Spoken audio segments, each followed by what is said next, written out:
and welcome to MELLO TV. I'm your host, Nicole Hales. Local government elections have been postponed and to be held no later than February 2023. This follows approval of the Representation of the People Postponement of Elections to Municipal Corporations and City Municipalities Act 2022 in the House of Representatives on January 25 of this year.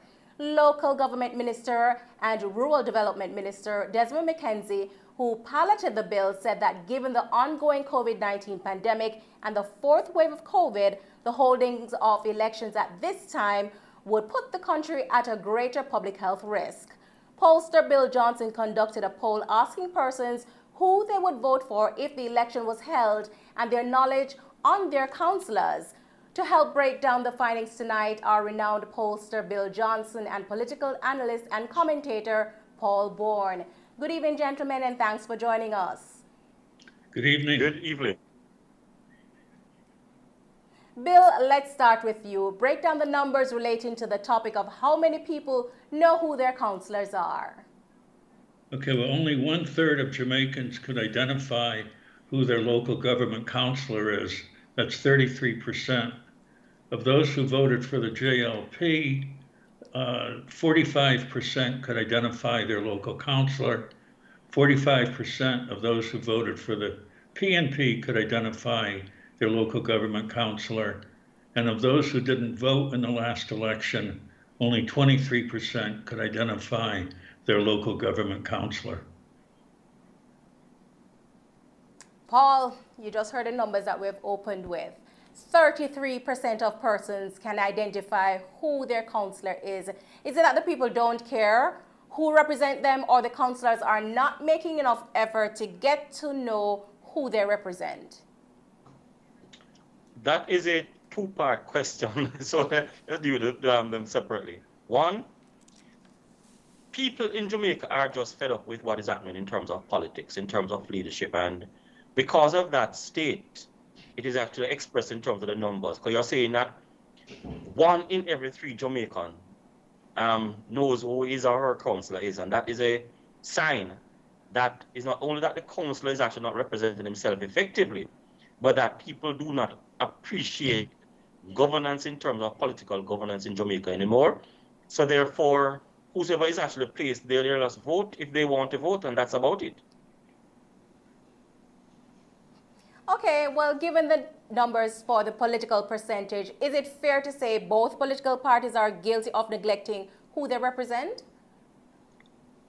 The numbers are clear, and if we look at even numbers prior to what Bill is actually finding out in terms of local government elections over the years, it's a similar situation.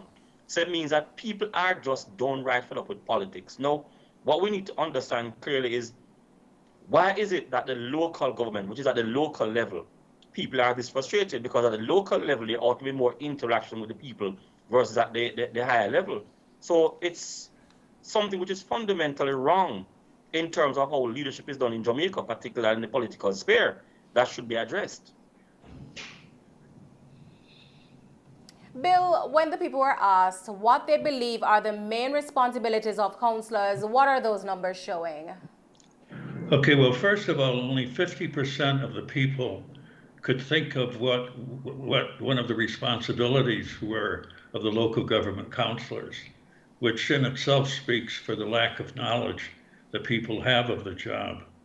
But of those who could mention, 17% said maintain or repair the roads. Another 17% said represent or help the people in the community. 6% said build or help the community. 5% said clean up the community. 4% provide community-based jobs. 4% provide jobs in general. 4% provide water. 3% repair the streetlights. 2% oversee the garbage collection, and 2% help the poor. Paul, Bill just told us that only 50% were able to give a response to this question, and mention the things that they mentioned are rather interesting. What do you make of these responses?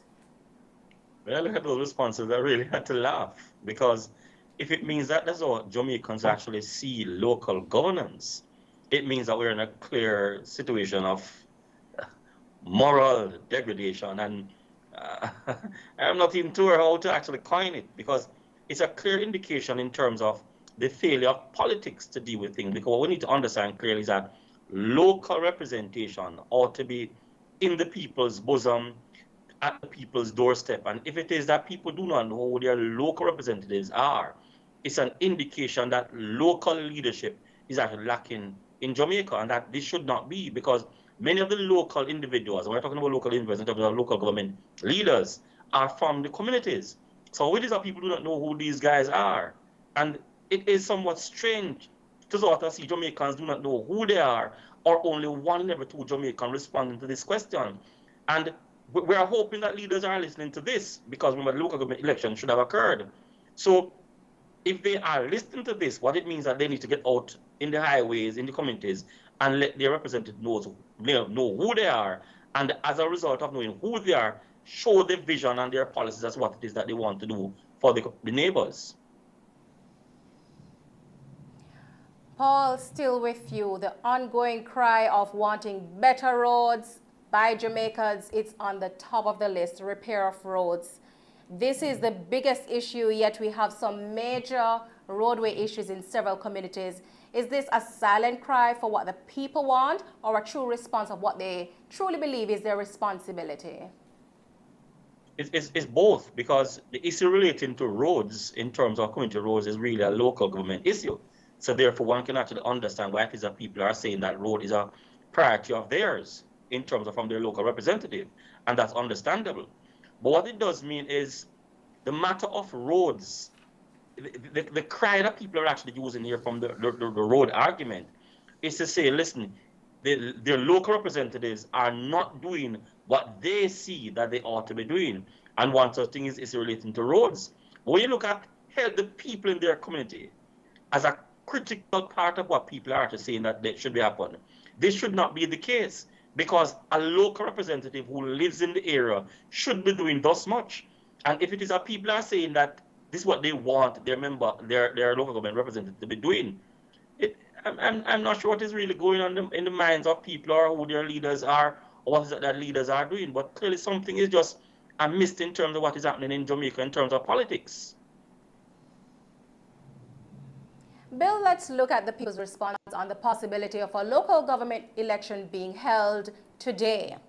Who would they vote for? How did the people poll? Okay, well, we asked people if the local government elections are being held on the day the interview was being conducted, who would they vote for? The JLP candidate, the PNP candidate, or would they probably not vote as things stood at that point? Now, I think it's important to compare the way they would vote today with how they were voting 18 months ago, when we asked them the same question, only it was for member of parliament. So 38% in July of 2020 said they'd vote for the JLP. 21% in February of this year said they'd vote for the JLP. So the JLP has lost 17 points. The PNP was 19% 18 months ago. It's now 17%. It's lost 2 points. Undecided was 20%. It's now 12%. Those who said they wouldn't vote was 22% 18 months ago. It's now up to 44%. And refused was 1% and 6%. Now, it's interesting. These numbers are almost the same as the numbers that we discussed on Monday when we asked people which of the two parties would do a better job of governing the country. At that point, as you may remember, the JLP lost considerable amount of support from 18 months ago to today. However, the PNP didn't pick up that support. The PNP actually lost a little support itself. We see the same thing holding true with these numbers. The JLP has lost 17 points, but none of it was picked up by the PNP. And at this point, all you can say about the PNP is that it's a non-entity. The JLP is in effect running against itself. Now, if the election had been held when we conducted the poll, the JLP would have gotten 56% of the vote, the PNP 44% of the vote, and we estimate that would have been resulted in 145 seats for the JLP and 83 seats for the PNP, because obviously there wouldn't have been any undecideds, and we take out those who wouldn't vote and the recusals. So things in the long run don't look good for the JLP. They're only ahead by 4 points, but if the election had been held in January, they would have won probably by 10 points or so. Very telling numbers we just heard from Bill. Paul, let's compare the numbers of the 2020 to 2022. The JLP is losing momentum and the PNP gaining ground. Paul, what has happened to the JLP's popularity? I want to actually address a matter that is not inside the argument of Bill. And the matter is related to when an election is called, there's an entire machinery that goes in effect in terms of both political parties. And that is not taken into consideration inside these numbers. But let's look then at the numbers in terms of what people are saying at the time of the research. Now, if you look at the numbers, it's clearly indicating that COVID-19, the crime situation, unemployment, all of that is significantly destroying the popularity of the JLP. But at the local level, this ought not to be the case, because remember, at the local level, it's not a national issue. We are looking at national governance, national issues. So it means that there is something which is fundamentally wrong in terms of how governance is actually happening in Jamaica. Because if at the local level, the issues are almost the same as at the national level, then it means that people do not see representation being effective at the local and the national level. Nevertheless, outside of that, the PNP needs to address some of the things that are actually happening to their popularity and by extension their leadership. The PNP's face in terms of, and I say the PNP face in terms of using its leader and what they are doing at the moment, clearly is not coming across to the Jamaican people. And they need to do something to promulgate themselves in the minds and hearts of Jamaicans. And if this, because we're looking at numbers, they're at the national, the local level here. And if these are the numbers, then people are saying to the People's National Party, you are not being effective, you're not playing your role, and we are not seeing you face to face in an environment that should not be the case. So the People's National Party need to address these issues before it actually gets into the 2023 election at local government level. Otherwise, they'll be in a serious position. Paul, let's turn to the percentage of persons that did not vote. It has doubled for 2022. Is this a serious message being sent by the people? The people of Jamaica have been sending a message to both political parties for a long, long time. And it's clearly that they have not recognized that their message has been sent to them. And if they continue like this, as I said before, some time ago, that what is going to happen is the only persons that are going to be voting, or those persons at the voting booth, will be the ministers and their entourage and nobody else. So what is going here is that the Jamaican people are saying, listen, we are just fed up with what you are doing. You are not addressing the issues that we want to address.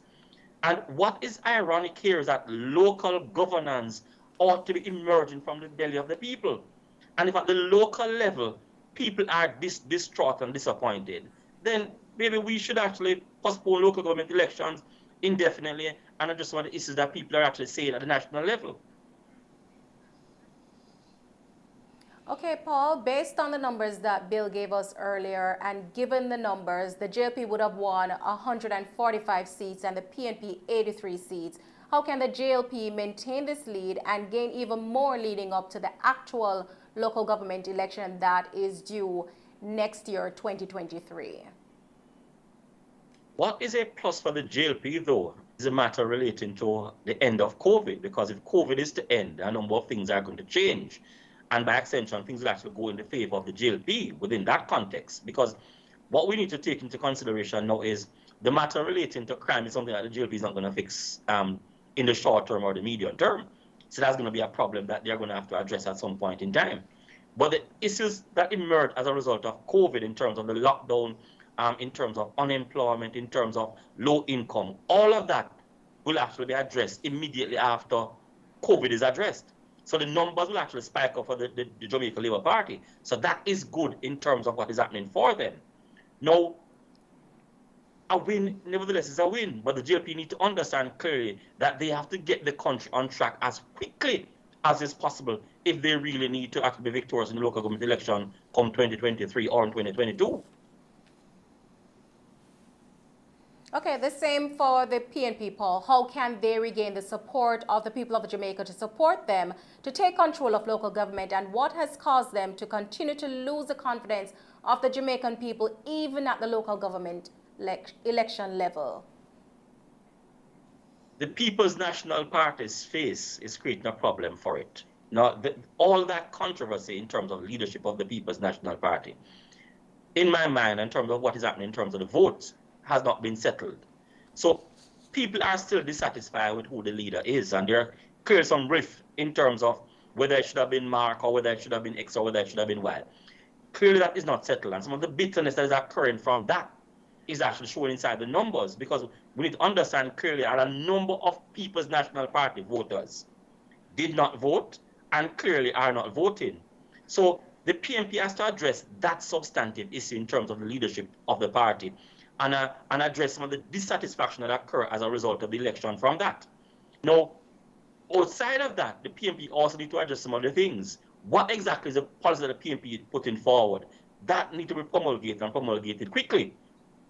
Outside of the matter relating to the face of the party leader promulgating policy, if it is that the People's National Party need to win in an atmosphere where they are in opposition or the opposition side of the scenario, what they have to do is to show the people of Jamaica that they are a good alternative. So they need to get their act together and show the Jamaican people that they are good, if not the best alternative, and that has to be addressed and done so quickly. Before we go, Paul, tell us, do both parties need to revise the slate of candidates that they put forward at the local level? And what would be your advice to the parties at this time? I will begin with, people need governance, people need leadership. People want to see themselves as being prosperous and seeing their leader as someone that can motivate, propel them to greatness. So I'm saying to the People's National Party and Jamaica Labour Party, look at yourself in terms of the leadership that you're offering to the people. And if it is that your councillors are not offering hope, prosperity, success, and development to its core base, and by extension the constituents, then take those leaders out of the race and replace them with new leaders. Now, during this time, I'm hoping that the People's National Party and the Jamaica Labour Party understand that this time should be a situation where they begin to canvass. And when I say canvass here is to do a research in terms of who the people are in the various communities, what are some of their challenges, what are some of their needs, and put in place programs and policies to address those needs. Because if that does not occur, what is going to happen is people will, how should I say that? People will even begin not to even think of politics anymore and maybe all stay home. And that will be a travesty for Jamaica in terms of a local government minister being actually won by 2 or 3 votes because only 2 or 3 persons actually came out to vote. Bill, tomorrow, Friday 25, is the final day of the poll. What can we expect? Okay, well, it's long been an axiom in Jamaican politics that Jamaica is PNP country. Tomorrow night, we're going to explore over whether or not Jamaica still remains PNP country. And I think people will find it very, very interesting. Indeed. There you have it. Join us tomorrow and every weekday up until tomorrow, Friday, February 25, to get the answers to many more important questions during the MELLO TV Bill Johnson poll, and also listen to MELLO FM and Rhythm FM for the newscasts for the recap. I want to thank this evening's guests, Pollster Bill Johnson and political analyst and commentator Paul Bourne. I'm Nicole Hales on behalf of the entire production team. Thanks for watching.